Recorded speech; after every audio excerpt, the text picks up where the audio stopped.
This is Christopher Kayonga. I'm explaining the difference between conflict prevention and conflict reduction.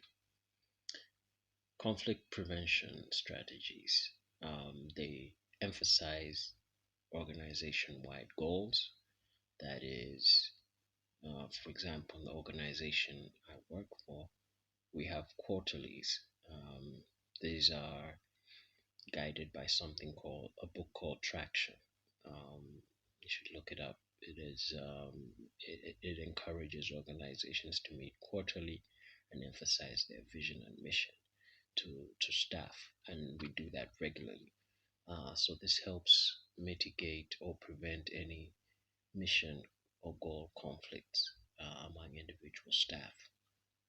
Um, Conflict prevention also is supported by well structured tasks where you clarify roles, clarify responsibilities, because a lot of conflict stems from a lack of clarity about the roles.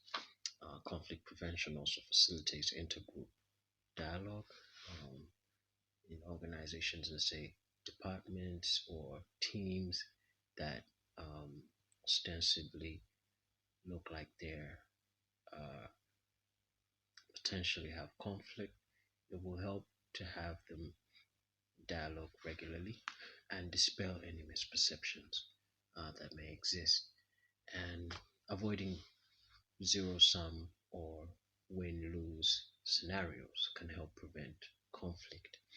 This is usually by promoting efforts that contribute to the organization goals. So, for example, giving commissions to staff who bring in business, rewarding them for that effort, but also in the event of resource allocation, ensuring that even if resources are limited, um, no team, no group um, is seen to be disadvantaged by whatever decision is made on resource allocation.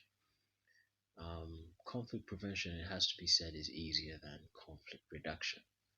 But conflict reduction is concerned with when conflict has arisen. So, for example, when conflict arises, physical separation of the conflicting parties is one strategy. Then there is also the use of rules and regulations. This can be done by citing either contract terms or clauses or policies of the organizations, and which are binding on the conduct of staff, and that can sometimes reduce conflict.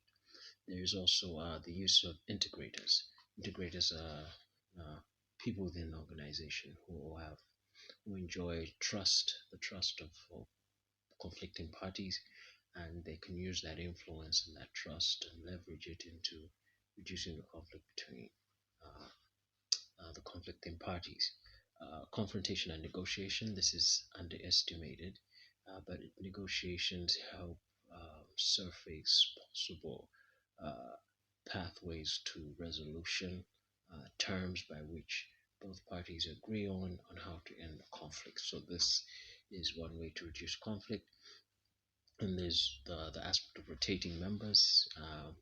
This is pretty much to get uh, conflicting parties to see it from the other party's perspective. So maybe finance can spend some time with the marketing team, uh, and the management team can spend some time with the shop floor.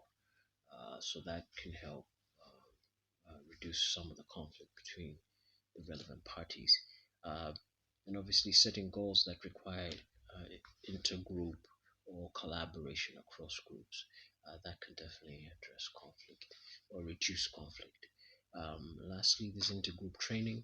This is knowledge sharing and acquiring knowledge as a group across disciplines, and this can help reduce conflict as it addresses whatever misperceptions about abilities and competencies that groups may have and from which conflict stems.